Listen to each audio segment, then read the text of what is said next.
Gandhi, the father of the nation, the man single-handedly responsible for liberating India from British rule, using no weapons, no violence, just the sheer force of conscience. If you grew up in the Indian school system just like I did for 6 years, you probably would have heard that Gandhi was the sole reason the British packed up their bags and just left India.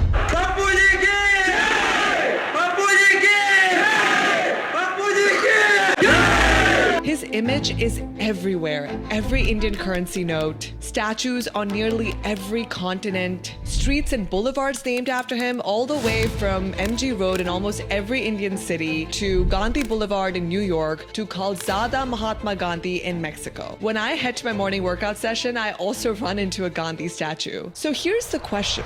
Was Gandhi's role in the Indian freedom struggle so unmatched that it justifies this level of global reverence? I asked my friend Kritartha, who studied in India, how Gandhi was presented in his curriculum. In the context of World War I and all the events following that, it's basically Gandhiji, Gandhiji, Gandhiji, right? When I reflect on it, I find this very, very one-sided. I really felt that they failed to paint a complete picture of what really happened. And I felt in a way that some of the serious and impactful efforts of some of the other leaders were heavily diminished or maybe even ignored. So let's walk through the 3 major movements that Gandhi started and deep dive into what really happened. So let's look at the first major movement, the non-cooperation movement. The non-cooperation movement was Gandhi's first big political act after returning from South Africa. It was triggered by 2 key events. Number 1, the Jallianwala Bagh massacre in 1919, where the British troops opened fire on a peaceful gathering, killing hundreds. Number 2, the Rowlatt Acts, which allowed the British to detain anyone without trial. Here's how Gandhi thought about this. British power relies entirely on the Indians cooperating with the British.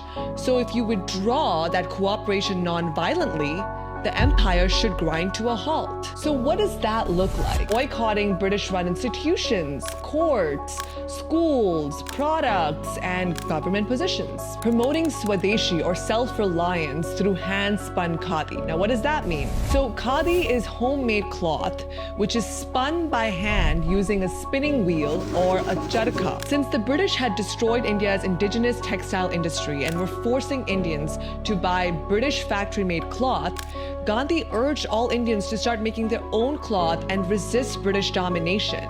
And the charkha, the spinning wheel, became Gandhi's very famous symbol. Non-cooperation also meant giving up British titles like the Kaisar-e-Hind. So Gandhi had received this Kaisar-e-Hind title from the British in 1915 for serving the empire so well during his time in South Africa. So far, everything sounds great, right? But you know what? Critics find out something really strange. Why did Gandhi never ask the military or the police to stop cooperating with the British? So I had a chance to speak with geopolitical analyst and podcaster Abhijit Chavda. So you had 20,000 Englishmen who were ruling over 330 million Indians. You have to give one clarion call, go out tomorrow morning, find one Englishman, kill him and go home. That's it. Within 24 hours, the occupation is over. But Mr. Gandhi is like, no, let's have non-violence. Let's have passive resistance. Let's not go for violence. See, he was all about civil disobedience, satyagraha. You stop cooperating, non-cooperation. Why didn't he give the call for non-cooperation to the Indian armed forces and the police forces and the bureaucracy? Why didn't he exhort them to not cooperate? British occupation would have been paralyzed instantaneously. Nothing would work and they would have to decamp. What exactly did Mr. Gandhi achieve is what we have to ask ourselves. Critics argue that Gandhi deliberately avoided confronting the actual levers of colonial powers, the military and the police. And that would have paralyzed the empire indefinitely. Gandhi focused on all of these symbolic withdrawals like cloth, the schools, and titles. But he left untouched the real machinery of the British Empire. Why? Why was he so unwilling to hit where it actually hurts? So Gandhi was part of the Indian National Congress, or the INC. INC was founded by a British officer in 1885 named A.O. Hume. It was meant to be this kind of safety valve to vent out hot steam. The INC was created by the British, a British officer, as a way to cleverly manage Indian discontent by allowing it to be safely vented. Meanwhile, the real revolutionaries who were fighting this tyrannical regime were sidelined detained and framed as extremists or terrorists. Gandhi's leadership gave the empire a more controllable, PR-friendly opponent to deal with. At the same time that Gandhi had launched the non-cooperation movement, he also wanted to forge Hindu-Muslim unity, and he did so by supporting the Khilafat movement, which was led by two Muslim leaders, Shaukat Ali and Muhammad Ali. So let's do a quick primer on this movement. The British had dismantled the Ottoman Empire after World War I, and Indian Muslims were furious. They felt deeply connected to this caliphate that sat all the way in Turkey because of religious reasons. Gandhi believed that if he supported the causes that the Muslims were passionate about, then they would join the freedom movement and India would rise strong and united. The intent was noble, but the result was disastrous. Gandhi had led the Indian Muslims to believe that their demands to restore the caliphate in Turkey could be done through non-violent pressure on the British. Many Indian Muslims felt extremely betrayed by Gandhi and the INC for tying their hopes to an international issue that honestly India had no control over. In Malabar, the Khilafat movement ended up turning into a very violent movement and morphed into what is called the Moplah riots or the Malabar Rebellion. Starting as anti-colonial, sentiment ended up turning into a very violent attack against Hindus. Forced conversions, temple desecrations, killings, and displacement. And then sometime after this came the Chauri Chaura incident in 1922. Protesters torched an entire police station and 22 policemen died. Gandhi, who was unwavering in his belief of non-violence, completely suspended the movement after this event, right when the movement had started to pick up and gain momentum. Many were just stunned. They had sacrificed so much, and this was that moment where British felt the pressure. And what does Gandhi do? He just scales back. He just pulls back and ends the entire movement. Gandhi thought he was sticking to his moral discipline, but a lot of other people just thought this was just a tragic missed opportunity that, he could have kept this movement going. So yeah, obviously India did not end up getting her freedom in 1922. Number 2, let's look at the civil disobedience movement. Now you might think this is it. This is Gandhi's boldest national campaign. A moment where India marched and said, enough is enough. Even this movement though, as powerful as it seemed, it just didn't get the British to concede anything, and worse still, Gandhi backed away. For decades, the INC was demanding a dominion status where India would still be under the British crown, just like Canada and Australia. But about 1929, the younger generation, Subhash Chandra Bose and Jawaharlal Nehru, they were amongst the ones who said, this is enough. So at the historic Lahore session, INC demanded Purna Swaraj, or complete independence. They declared January 26, 1930 as India's first Independence Day. Across the country, people took oaths for full freedom. And Gandhi needed a way to bring this vision into life. From March 12th to April 6th, 1930, Gandhi walked 240 miles all the way from Sabarmati Ashram to Dandi in the Arabian seacoast. Then he illegally made salt. Why salt?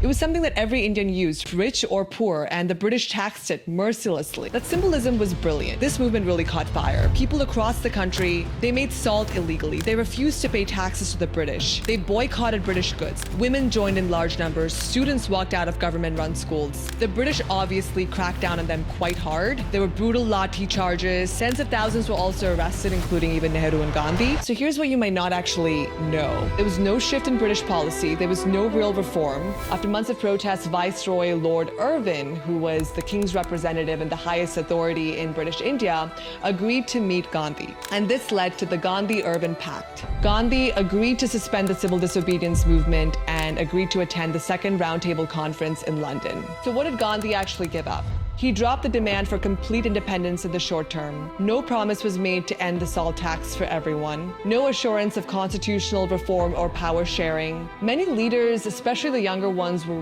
really frustrated. Nehru, who went on to become the next Prime Minister of India later on, in his autobiography mentioned that Gandhi was very mercurial. Nehru said, and I quote, "I was not greatly impressed by the results of the negotiations. The salt tax continued and the basic issue remained." The outcome basically was presented as thousands gave up their lives. Thousands were jailed and beaten up, but Gandhi gave it all up for a photo op with the viceroy. Gandhi also admitted that he vacillated in this case and wavered between compromise and confrontation. But let's take a quick step back here. Just because a movement didn't succeed doesn't necessarily mean that we need to vilify Gandhi. The real frustration that people are feeling isn't necessarily with Gandhi himself, it's the way that we're taught about him. We're often told, without any nuance, that this man single-handedly ended the British rule in India. Listen to the song that so many from my parents' generation and in India have grown up listening.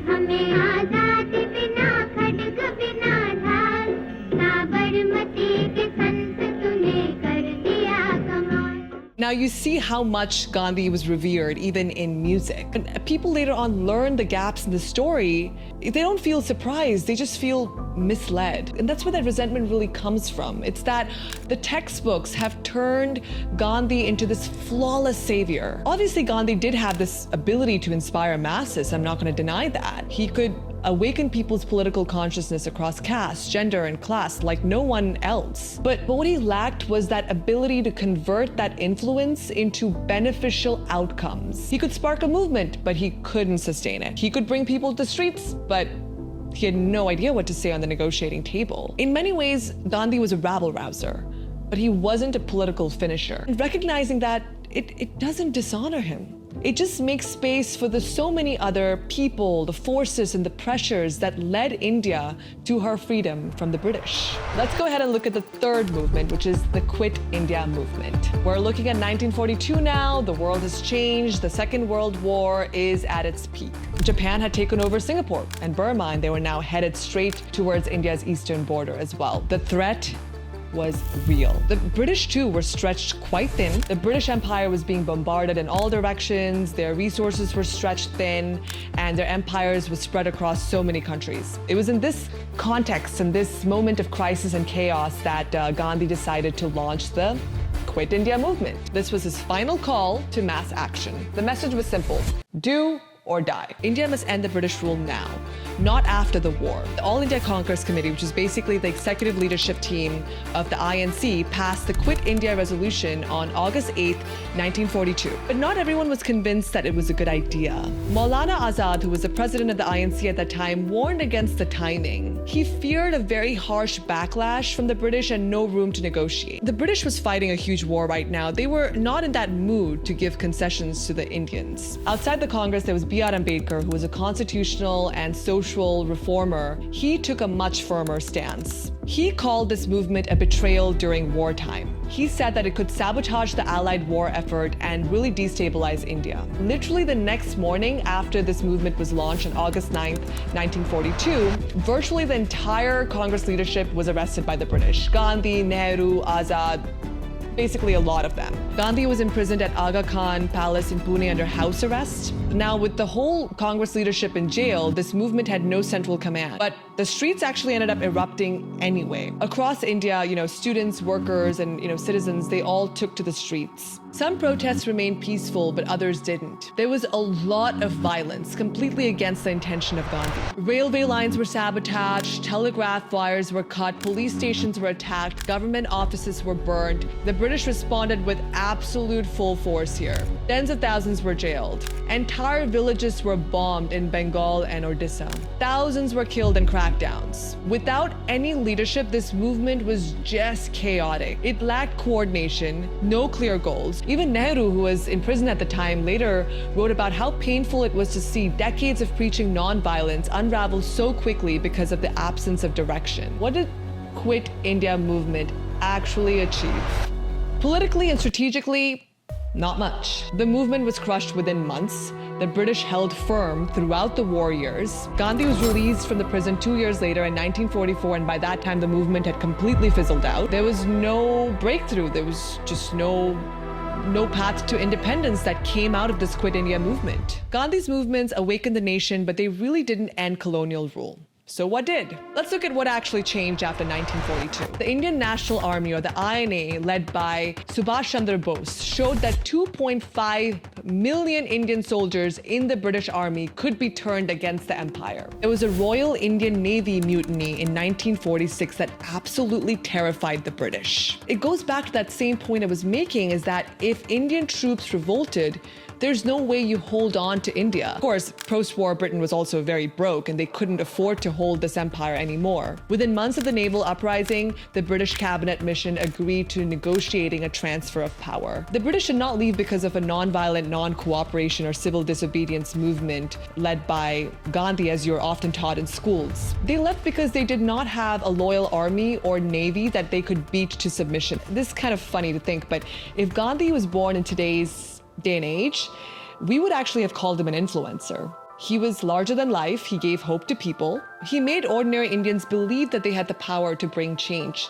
And it was not just restricted to elite and educated lawyers and professors, but also the movement trickled down to workers, laborers, students, women, children, all on the ground. He championed self-reliance, decentralized economies, and this simple ethical idea that this DIY living could itself be a form of resistance.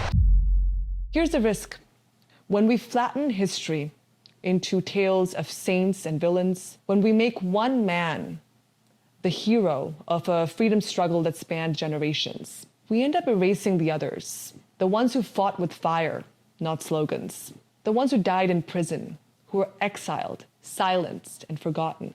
We stop learning from history when we try too hard to sanitize it. My uncle in India offered a very interesting counter perspective that I wanted to share. He said, and I'm paraphrasing here, that maybe it's a good thing that we teach that non-violence brought India freedom, because if you really want to keep peace in the country, isn't that better than telling kids that violence brought India freedom from the British?